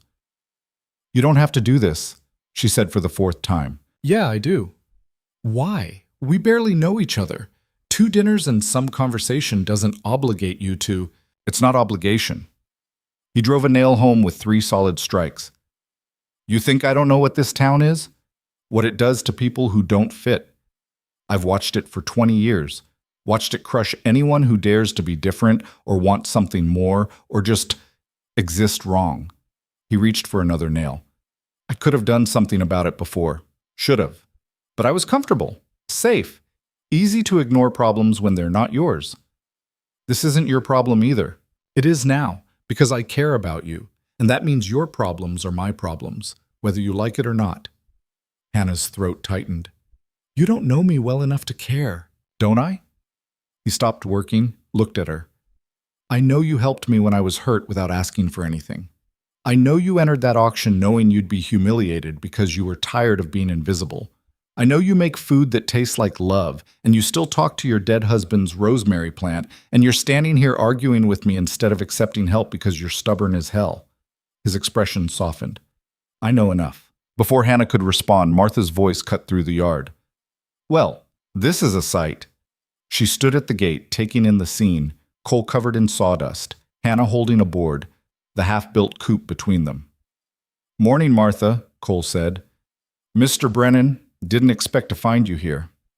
Heard about the coop, thought I'd help. How charitable. Martha's tone was dry enough to start fires. Mind if I borrow Hannah for a minute? Inside, Martha didn't waste time. You know what this looks like, right? Him here, alone, building things. Like he's helping a friend? Like you're living together? Like he's supporting you? Like everything Mrs. Brenner's been saying is true? Hannah sank into a chair. I didn't ask him to come. I didn't ask for any of this. Doesn't matter, he's here. And when the council meets tomorrow, they're going to use it as evidence that you're… Martha paused, choosing words carefully. Using your relationship with him inappropriately. We don't have a relationship, not like that. Don't you? We've had dinner twice. He's been kind, that's all. Martha sat across from her. Hannah, I need you to be honest, with me and with yourself. What do you want from this man? I don't… Hannah stopped, started again. I don't know. I like him. I like talking to him. I like that he sees me as a person instead of a problem or a charity case. But I don't know what that means or where it goes or if it's even real. But you want to find out? Yes. Is that so wrong? No. But it's dangerous, especially now. Martha leaned forward. The council's going to ask you directly tomorrow about your relationship with Cole, about whether you've been inappropriate, about whether you're using him for financial gain. I haven't touched his money. They don't care. They'll twist everything. The firewood, him being here, the auction bid. Make it all sound like you're running some kind of scheme. Then what am I supposed to say? The truth. That you're friends. That he's helped you out of kindness. That there's nothing inappropriate happening. Martha paused. But Hannah, you need to be prepared for them to ask him to testify too. And if he does, if he stands up for you, he'll be tainted by association. Exactly. And a man like Cole, with his wealth and standing, they can't exile him, but they can make his life difficult. Refuse to do business with him. Turn the town against him. He'd survive, but it wouldn't be comfortable. Hannah's stomach churned. I should tell him not to come tomorrow, to stay away from the hearing. You could. But will he listen? She thought about Cole out there building a chicken coop in full view of anyone who passed by. Thought about the set of his jaw, the certainty in his voice. No, he won't. Then you need to decide if you're willing to let him fight this battle with you. Because make no mistake, if he stands up tomorrow, he's choosing sides, and there's no going back from that. After Martha left, Hannah stood at her window watching Cole work. He'd nearly finished the co-op, sturdy, well-built, twice as strong as the original. The kind of thing that would last for years if she was still here to use it. If. She went outside. Cole. He looked up from securing the last board. The council hearing is tomorrow, she said. They're going to ask about us. About our relationship. Okay? They might ask you to testify. Hope they do. Cole, listen to me. If you defend me, if you stand up in that room and vouch for me, it's going to cost you. Maybe not money or land, but reputation, respect, the town's goodwill. Don't want their goodwill if it means watching them destroy you. I'm not worth it. He stood, crossed to where she was standing. Don't say that. Don't ever say that. It's true. You barely know me. We've had 2 meals and some conversations. That's not… You shouldn't risk everything for that. What if I want to? Then you're being stupid. Maybe. Or maybe I see something worth protecting. He touched her face, gentle despite the calluses on his hands. Hannah, I've spent 43 years being careful, safe, never sticking my neck out for anyone or anything because it was easier to stay neutral. And you know what? I'm tired of it. Tired of watching bad things happen and doing nothing. Tired of being comfortable while people suffer. This isn't about saving the world. It's about me. One person. Yeah, one person who matters. His thumb brushed her cheek. One person who deserves someone in her corner, and I'm volunteering. Hannah's eyes burned. What if we lose? Then we lose. But at least we tried. They could exile me, take my house. I could lose everything. Not everything. You'd still have you, and you'd have me, for whatever that's worth. It's worth more than you know. She leaned into his touch without meaning to. I'm scared. Me too. You don't look scared. I'm good at hiding it. He smiled slightly. Had a lot of practice. They stood there in her yard, his hand on her face, the morning sun climbing higher. Hannah knew people were watching, knew every second of this would be reported, twisted, used against her tomorrow. But she couldn't bring herself to pull away. The coop's done, Cole said finally. Want to test it out? They rounded up the surviving chickens together. The birds were still skittish, but the new coop was solid and secure. Hannah scattered feed, checked the water, and felt a small flicker of something that might have been hope. Thank you, she said, for this, for all of it. You already thanked me. I'll probably keep thanking you. Get used to it. Cole laughed, a real laugh, warm and unexpected. I can live with that. He left around noon, and Hannah spent the afternoon preparing for tomorrow. She had nothing to wear except her 2 decent dresses, both showing their age. She chose the darker one, navy blue, simple, nothing that could be called provocative or inappropriate. She practiced what she'd say, how she'd hold herself, tried to imagine standing in front of the council without breaking. That night, she couldn't eat, couldn't sleep. Just paced her kitchen while fear and anger fought for dominance in her chest. By morning, anger had won. The town hall was packed by the time Hannah arrived. Every seat filled, people standing along the walls, more faces than she'd seen since Daniel's funeral. They'd turned out for a show. For blood. And she was the main attraction. Martha met her at the door. You ready? No, but I'm here anyway. That's all that matters. They found seats near the back. Hannah kept her eyes forward, refusing to look at the faces around her. But she felt them, felt the weight of judgment pressing down from every direction. The council sat at a long table on the raised platform, Mayor Hutchins in the center, flanked by 4 other men, all wealthy, all powerful, all looking at her like she'd already been found guilty. The session of the Coldwater Town Council is now in order, Hutchins said. His voice carried authority he hadn't earned, just inherited from his father and grandfather before him.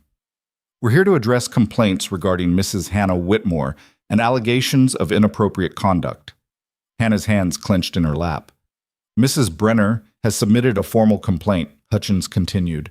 Would you like to read it into the record? Mrs. Brenner stood, looking self-righteous and satisfied. Thank you, Mayor. The complaint is simple.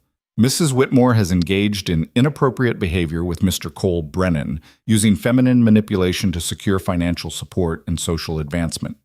She has visited his ranch unchaperoned, accepted expensive gifts including firewood and construction materials, and allowed him to perform labor on her property in exchange for, she paused delicately, unspecified favors. Hannah's face burned. Around her, people whispered. These actions violate community standards of decency and moral conduct, Mrs. Brenner went on. They set a dangerous precedent for other women who might think they can use their assets to extract resources from prominent citizens. We request that Mrs. Whitmore be formally censured, and if she continues this behavior, exiled from Coldwater for the protection of our community's moral character. She sat down to scattered applause. Hutchins looked at Hannah. Mrs. Whitmore, how do you respond to these allegations? Hannah stood. Her legs shook, but her voice came out steady. They're lies. All of them. Can you elaborate? Mr. Brennan bid on my basket at the auction. That's public record. Afterward, he brought me firewood as a kindness. I thanked him with bread. We've shared 2 meals, both fully clothed, both entirely proper. When my chicken coop was destroyed by vandals, he helped rebuild it. That's the entire extent of our relationship. And yet you've been seen at his ranch, alone, for hours at a time, once. I visited once to thank him for the firewood. We had dinner, he walked me home. That's not a crime. No, Hutchins agreed, but it shows poor judgment. A widow, alone with an unmarried man. I'm a widow, not a nun. I'm allowed to have friends. Friends don't compromise each other's reputations. The only people compromising reputations are the ones spreading lies about me. Hannah's anger sharpened her words. I've done nothing wrong, nothing inappropriate. The only crime here is that I dared to accept kindness from someone who doesn't think I'm worthless. Gasps around the room. Hutchins' face darkened. Mrs. Whitmore, this council is trying to help you by exiling me? By taking my home? That's help? By protecting you from yourself, from making decisions that will ruin what little reputation you have left. My reputation, Hannah laughed, sharp and bitter. My reputation was destroyed the day Daniel died and you all decided I wasn't worth acknowledging anymore. I'm the fat widow, the invisible woman, the one you step around in the street like I'm something you tracked in on your boots. Don't pretend this is about protecting me. This is about punishing me for daring to be seen. The room erupted, people shouting, arguing, some supporting her, most condemning. Hutchins banged his gavel until the noise subsided. Mrs. Whitmore, you will control yourself or you will be removed. Remove me then. You're going to anyway. We're trying to give you a fair hearing. This isn't fair. Fair would be investigating who destroyed my property. Fair would be caring about crimes committed against me instead of inventing crimes I've committed. Fair would be treating me like a human being instead of a problem to be solved. Before Hutchins could respond, the door at the back opened.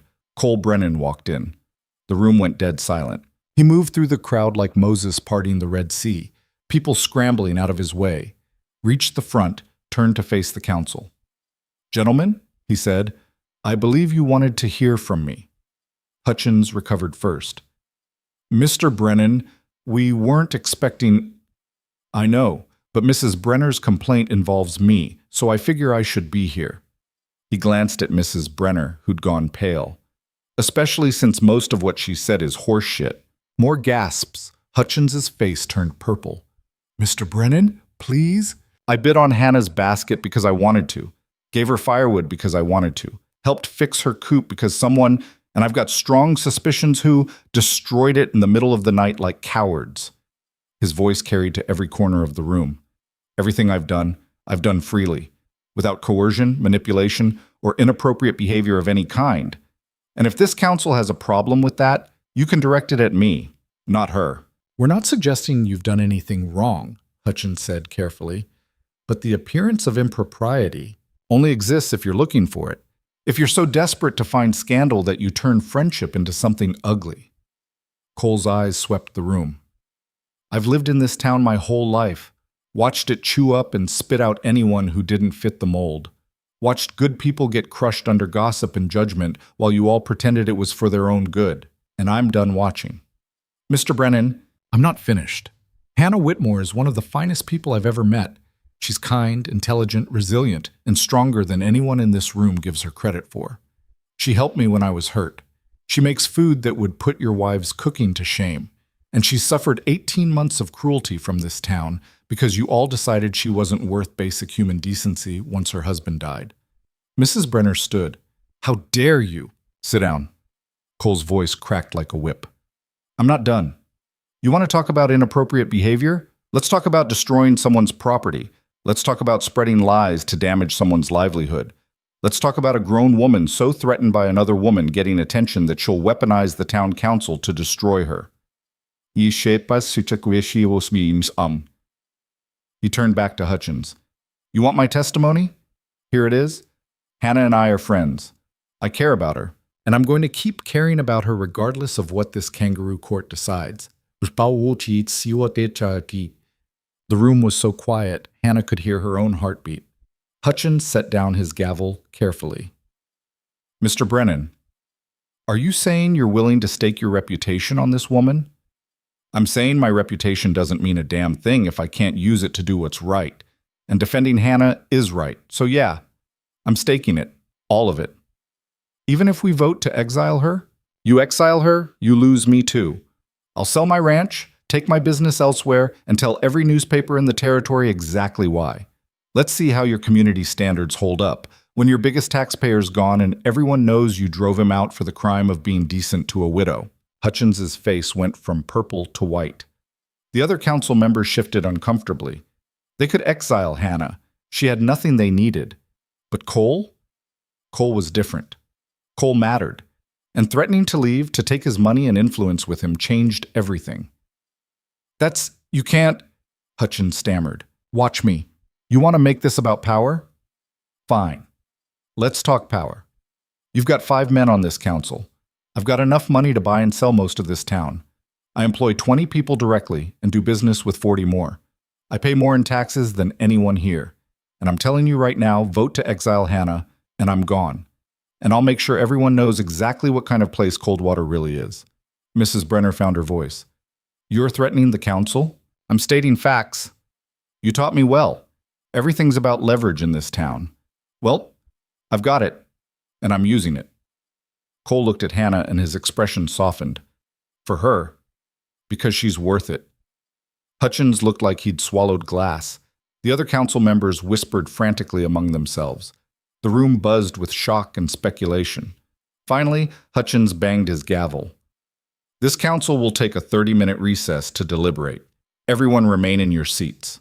They filed into a back room. The second the door closed, the hall erupted into chaos. Cole came straight to Hannah. You okay? She couldn't speak. Could barely breathe. Just stared at him while her brain tried to process what had just happened. Hannah, talk to me. You threatened to leave, to give up everything. Not everything. The ranch, the town, things I can replace. You can't replace your whole life. Sure I can. If it means keeping you. He took her hand right there in front of everyone. I meant what I said. All of it. Cole, don't. Don't tell me I'm being stupid or reckless or throwing my life away. I know what I'm doing, and I'm choosing you. Hannah's eyes burned. Why? Because you make me remember what it feels like to care about something other than surviving. Because you're brave and stubborn, and you make me laugh. Because the thought of this town crushing you makes me want to burn it down. He squeezed her hand. Because somewhere between that auction and this moment, I fell for you. And I'm done pretending I didn't. The room around them faded. The whispers, the stares, the judgment. None of it mattered. There was just Cole, looking at her like she was something precious, something worth defending, something worth choosing. I don't know what to say, Hannah whispered. Say you'll let me keep fighting for you. That's all I need. Before she could answer, the council door opened. They filed back in looking grim and defeated. Hutchins took his seat, wouldn't meet anyone's eyes. The council has reached a decision, he announced. After careful deliberation, we've determined that, he paused, jaw working, that there is insufficient evidence to support the claims of inappropriate conduct. Mrs. Whitmore is free to continue living in Coldwater without censure. The room exploded. Mrs. Brenner shot to her feet, her face mottled with rage. This is outrageous. You can't just... The decision is made, Mrs. Brenner. This session is adjourned. Hutchins banged the gavel and practically fled the room. Hannah stood frozen. She'd won. They'd won. She wasn't being exiled. Cole pulled her into a hug right there in the middle of the town hall, and Hannah didn't care who saw, didn't care what they thought.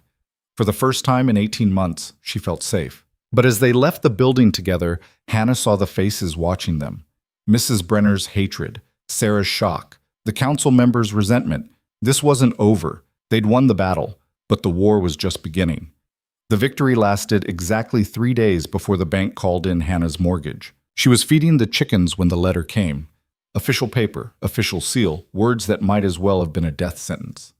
Due to concerns about your ability to maintain payments and the moral character of your household, we are exercising our right to demand immediate payment in full. You have until Friday to remit $200 or vacate the premises. Friday was 4 days away. Hannah read the letter twice, then sat down in the dirt of her chicken yard because her legs wouldn't hold her anymore. She'd known this was coming. Martha had warned her, but knowing something and experiencing it were different animals entirely. They were taking her home, Daniel's home, the only thing she had left of the life they'd built together. She was still sitting there when Cole rode up an hour later, took one look at her face, and dismounted fast. What happened? She handed him the letter, his jaw clenched as he read.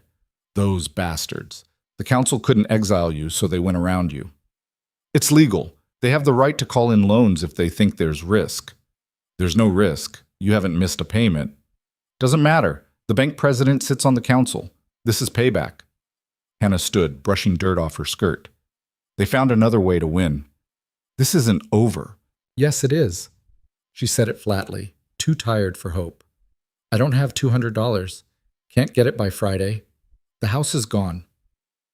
I have $200. More than that. No. Hannah, I said no. She faced him. I know what you're going to say. That you can pay it off, that money doesn't matter, that we'll figure it out together. But I can't take it. The second I do, everything Mrs. Brenner said becomes true. I become the woman who used you for money, who trapped you into supporting her. Who cares what she thinks? I do. Because if I take your money now, I'll never know. Her voice cracked. I'll never know if this thing between us is real or just you rescuing me. And I need it to be real, Cole. I need to know I'm not just another charity project. He grabbed her shoulders, gentle but firm. You are not a charity project. You're the woman I'm falling in love with. And love means helping when someone needs it. The words hung in the cold air between them. Love. He'd said it so casually, like it was simple fact instead of the most complicated thing in the world. You don't love me, Hannah said. You barely know me. I know enough. I know you're stubborn and proud, and you'd rather lose everything than compromise your principles. I know you make the best food I've ever tasted, and you talk to plants, and you cry over dead chickens. I know you're brave even when you're terrified, and you stand up when most people would stay down. He pulled her closer. That's not barely knowing someone. That's seeing who they really are. It's been 3 weeks. So that's not enough time to fall in love. Says who? Some rule book I never read? Cole's hands moved to cup her face. Hannah, I spent 20 years being careful, measuring every decision, every risk, every relationship. And you know what it got me? A big empty house and a life so safe it might as well have been dead. Then you walked into that auction and everything changed. You woke something up in me I thought was gone. And I'm not letting that go just because it happened fast. Hannah's eyes burned. What if I lose the house and you realize I'm not worth it? What if... Stop. Listen to me. His thumbs brushed her cheeks. I don't care about the house. I care about you. And if you lose it, we'll figure something out. Together. But you have to let me help. I can't.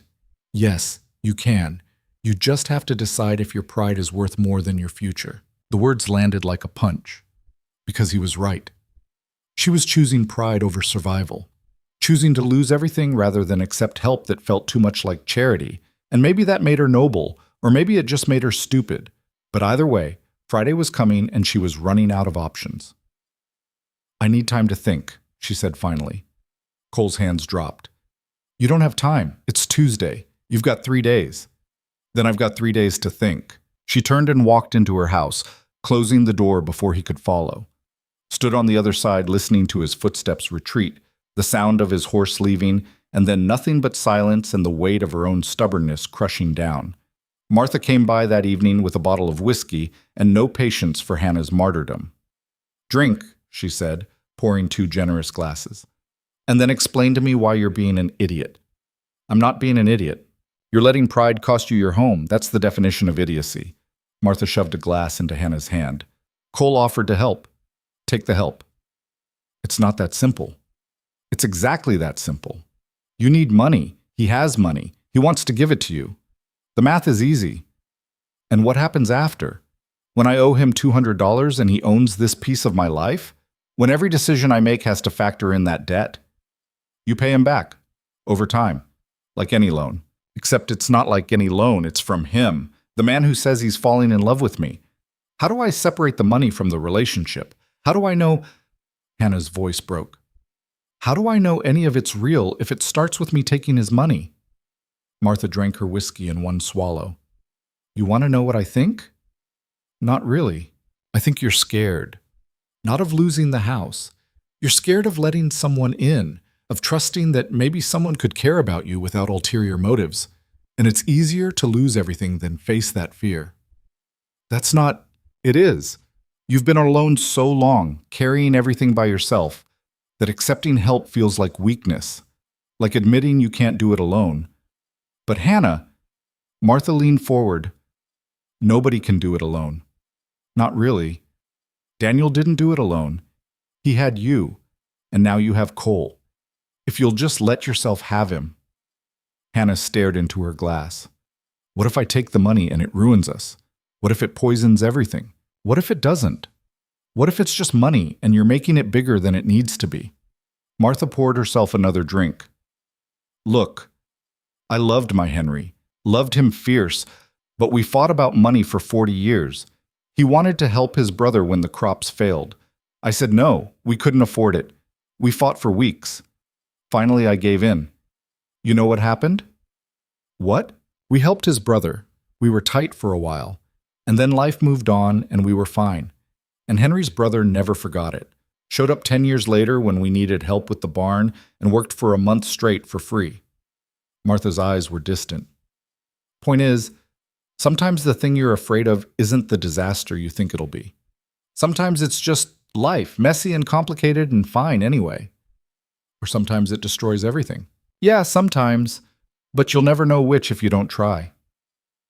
After Martha left, Hannah sat alone with the whiskey and the silence. She thought about Daniel, about the life they'd built here. Thought about his hands planting that rosemary, his voice reading the newspaper at breakfast, the way he'd kiss her forehead and tell her everything would be okay, even when they both knew it might not be. What would he tell her now? Take the money? Keep the house? Or let it all go rather than compromise her independence? She didn't know, and that was the hardest part. She didn't know what the right answer was anymore. Wednesday morning brought a knock at the door before dawn. Hannah opened it to find Cole standing there with coffee and determination. I'm not leaving until we talk this through, he said. Cole, I know you need time. I know you're scared, but we're running out of time and I need you to hear me out. Completely, without interrupting. Can you do that? Hannah stepped aside. Let him in. Took the coffee he offered and sat at her kitchen table while the sun started to break over the horizon. Cole sat across from her, hands wrapped around his own cup. I've thought about this all night, about what you said, about pride and independence and not wanting to owe anyone. And I get it, I do. But I think you're asking the wrong questions. What do you mean? You're asking if taking money from me makes you dependent, if it makes this relationship unequal, if it means you failed somehow. He set down his cup. But those aren't the questions that matter. The real question is, do you trust me? No, don't answer yet. Think about it. Do you trust that I'm not trying to control you? That I'm not using money to buy your affection or make you obligated to me? Do you trust that I see you as an equal partner, not a charity case? Hannah's throat tightened. I want to. But you don't. Not completely. And that's okay. We've known each other 3 weeks. Trust takes time. But Hannah, you're asking me to prove I love you before you'll let me help, and I can't prove it if you won't give me the chance. It's not about proving, isn't it? You're setting up a test. If you take my money, it's not real love, but if you don't, you lose your home. Either way, you lose something. And I'm sitting here thinking, what if there's a third option? What third option? Cole pulled something from his pocket, a small velvet box.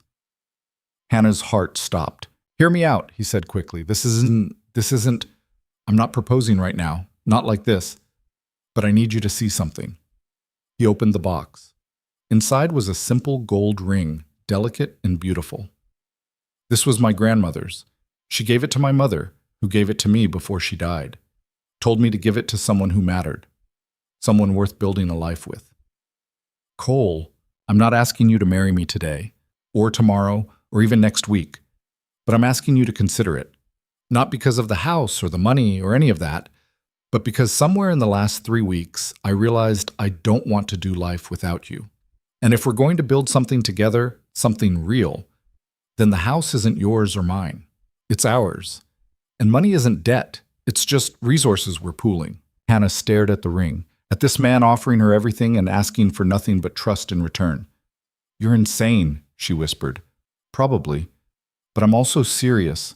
Marry me, Hannah. Not today. When you're ready.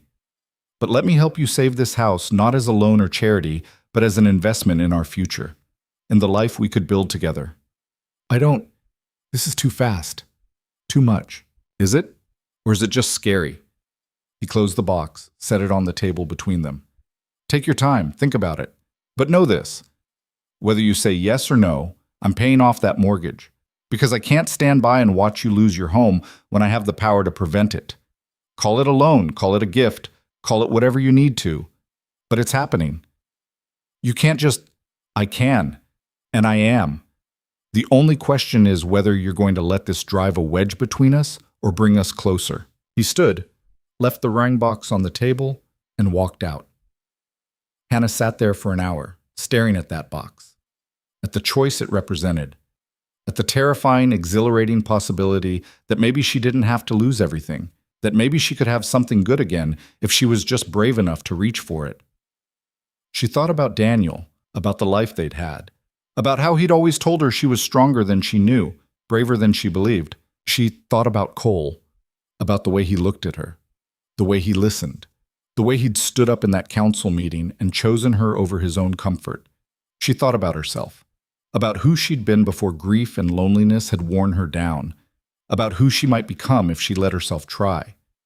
Finally, she picked up the box, opened it, looked at the ring that represented a promise, a future, a leap into the unknown, and she made a decision.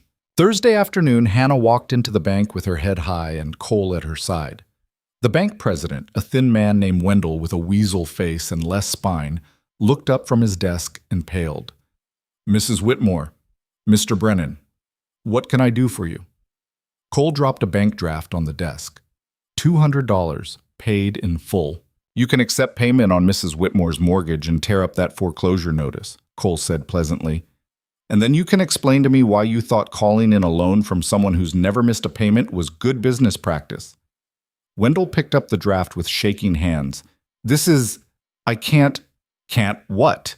Accept payment? Pretty sure that's your job. Mr. Brennan, the council doesn't run this bank. You do. And if you're making financial decisions based on what a bunch of old men think instead of actual business sense, maybe you're not qualified for the job. Cole leaned forward. Take the money. Clear the debt. And if you ever try something like this again, I'll make sure every person in the territory knows you're running this bank like a personal vendetta machine instead of a business. Understand? Wendell nodded frantically. Yes, of course. I'll process this immediately. Good. And Wendell, you might want to reconsider who you take orders from. Council won't protect you when your depositors start asking questions about your competence. They left him scrambling to process the payment. Outside, Hannah felt like she could breathe for the first time in days. Thank you, she said. Don't thank me yet. We're not done. What do you mean? I mean, we're going to make sure this doesn't happen again. Come on. He led her to the newspaper office. Inside, a young man named Timothy ran a weekly paper that mostly covered crop prices and social events, but he also had a reputation for honest reporting when something actually happened. Timothy, Cole said, you want a story? The kid's eyes lit up. Always. How about corruption on the town council, using their positions to target private citizens with personal vendettas? Manipulating bank policies to destroy people's livelihoods? Timothy grabbed a pencil. Keep talking. They told him everything. The auction, the harassment, the destroyed chicken coop, the council hearing, the mortgage call-in. Timothy wrote furiously, asking questions, verifying facts. This is good, he said finally. Really good. But I need to ask, you sure you want me to print this? Some powerful people are going to be angry. Print it, Hannah said before Cole could answer. All of it. Let people see what this town council really is. The paper came out Saturday morning. By noon, everyone in Coldwater had read it. By evening, 3 council members had resigned. Hutchins tried to bluster his way through, but by Monday, he was gone too. The whole council collapsed like the house of cards it had always been. Mrs. Brenner left town 2 weeks later. Rumor said she went to live with her sister in Kansas. Hannah didn't care where she went as long as it was far from here. The town didn't transform overnight. People didn't suddenly love Hannah or welcome her with open arms. But they stopped whispering, stopped sneering, started treating her like a person instead of a problem. It was enough. Winter deepened. Hannah's chickens started laying again. The mortgage was paid. The house was safe. And Cole came for dinner 3 times a week. They cooked together, talked together, sat by the fire together. He never pushed about the ring, never demanded an answer, just showed up, steady and patient, proving with his presence what words couldn't. On Christmas Eve, Hannah made gingerbread, Daniel's recipe. She'd thought it would hurt, but it didn't. It felt like honoring something good instead of mourning something lost. Cole arrived with a small pine tree and a grin. Thought you might want this. They decorated it together with strips of cloth and dried cranberries and candles Hannah had made. It wasn't fancy, but it was theirs. A small marker of something new beginning. I have something for you, Hannah said when they finished. She pulled the velvet box from her pocket, opened it. The ring caught the candlelight. I'm not ready to wear this yet, she said quietly. But I'm not saying no either. I'm saying maybe, someday. When I've figured out how to be someone's partner instead of someone's widow. Cole's eyes shone. That's enough. More than enough. You're sure? Because I can't promise when or even if. I'm sure. I'll wait as long as you need. They spent Christmas together, ate gingerbread and roasted chicken, and talked until the candles burned low. And when Cole kissed her goodnight, the first real kiss, gentle and sweet and full of promise, Hannah felt something she hadn't felt in 2 years. She felt like herself again. Spring came slowly that year. The snow melted, the ground thawed, and Hannah planted her garden with Cole's help. Rosemary and thyme and tomatoes and beans, life returning to the earth. They courted, if you could call it that. Dinners and conversations and slow walks through town with Hannah's hand tucked into Cole's arm. People stared, but they stopped whispering, stopped judging. Or maybe Hannah just stopped caring. Martha watched it all with satisfaction. Told you it would work out. You told me I was being an idiot. Same thing, Martha smiled. You happy? Hannah thought about it. About her house, her garden, her chickens. About Cole, steady and patient and real. About the life she was building from the wreckage of the old one. Yeah, she said. I think I am. Summer brought the county fair. Hannah entered her preserves, won second place. Cole entered one of his horses, won first. They celebrated with lemonade and fried dough and dancing to a fiddle band until the stars came out. You're a terrible dancer, Hannah laughed as Cole stepped on her foot for the third time. Never claimed otherwise, but I'm trying. That's all that matters. They danced until the music stopped, and then they stood under the stars while the fairgrounds emptied around them. Hannah, Cole said quietly, I need to ask you something. Her heart jumped. Okay. That ring, the one you've been keeping in your dresser for 6 months, you ready to wear it yet? She'd known this was coming, had felt it building for weeks, and the strange thing was, she wasn't scared anymore. Ask me properly, and find out. Cole smiled, then got down on one knee right there in the dirt and the trampled grass. Hannah Whitmore, you're stubborn, proud, and you make me work for every inch of progress. You're also the bravest, kindest, most fascinating woman I've ever met. Will you marry me? Yes. Simple as that. Yes. They married in August, small ceremony in the same church where they'd buried Daniel. It felt right somehow. Letting go of one love to make room for another, not replacing it, just growing. Martha cried through the whole thing. About damn time, she said afterward.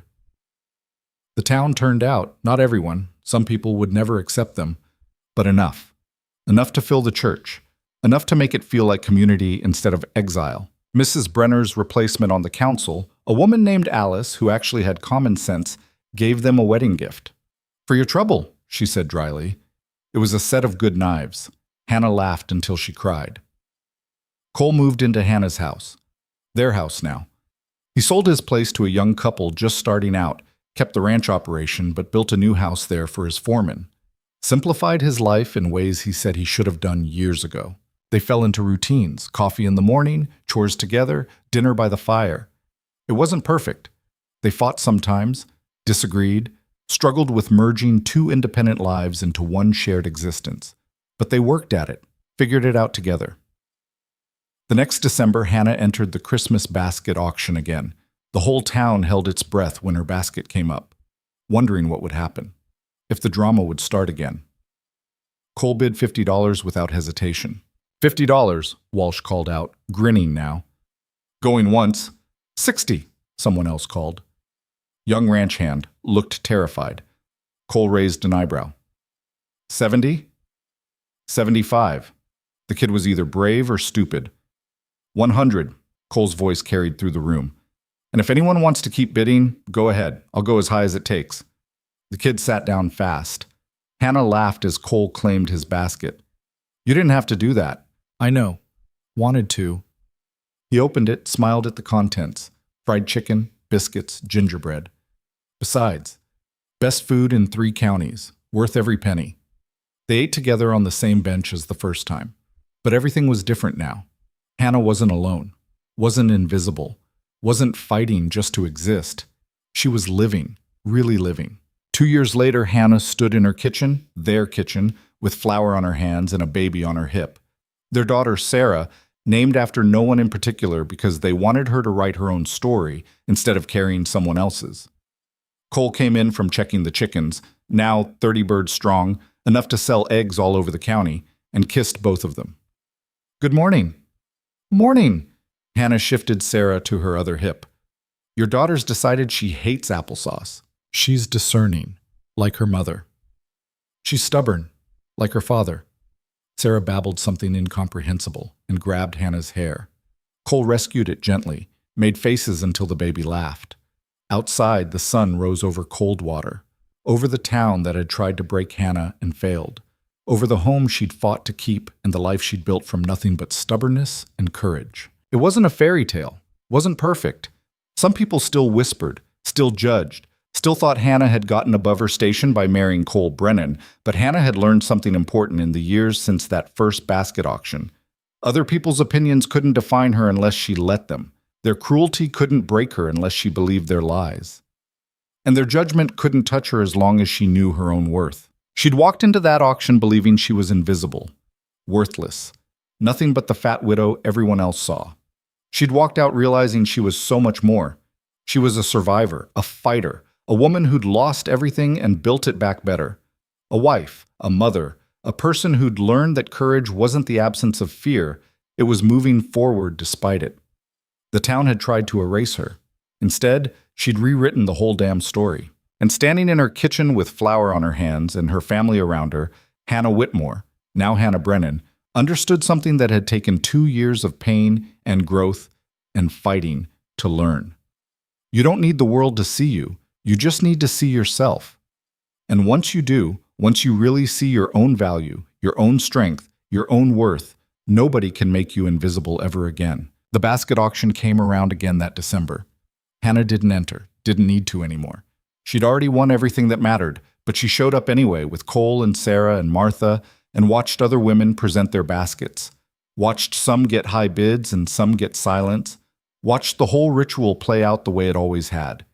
And when one basket, made by a young widow named Rebecca, new to town and clearly terrified, sat on the stage with no bids, Hannah nudged Cole. Do something. He smiled. With pleasure. $50, he called out. Rebecca's head snapped up, shocked. For my friend Rebecca, Cole continued, who makes excellent cornbread and deserves better than this town's worst behavior. Another voice joined in. $60. It was Timothy from the paper, older now, but still fighting for the underdog. The bidding climbed, ended at $85 from a blacksmith named John who'd been widowed himself and knew what it felt like to be invisible. Rebecca cried as John led her to share the meal, and Hannah, watching it all, felt something loosen in her chest. The cycle could be broken, the cruelty could be challenged, and sometimes, just sometimes, people learned. Not everyone, not quickly, but enough to matter. Walking home that night with her family, Hannah looked up at the stars and thought about Daniel, about the life they'd had and the love she still carried, about how grief and joy could exist in the same heart without canceling each other out. What are you thinking? Cole asked. That I'm glad I entered that auction 2 years ago, even though it was terrifying, even though I didn't think I'd survive it. Why? Because it led me here, to you, to this.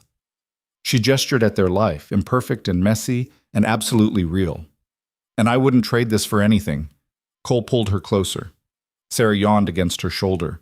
And Hannah felt, for perhaps the first time in her entire life, completely at peace with who she was and where she belonged. Not because the town accepted her. Not because people stopped judging, but because she'd finally accepted herself. And that was the only victory that had ever really mattered. The story that had started with a woman invisible and alone ended with a woman seen, loved, and exactly where she chose to be. Not perfect, but hers. And that was enough, more than enough. It was everything.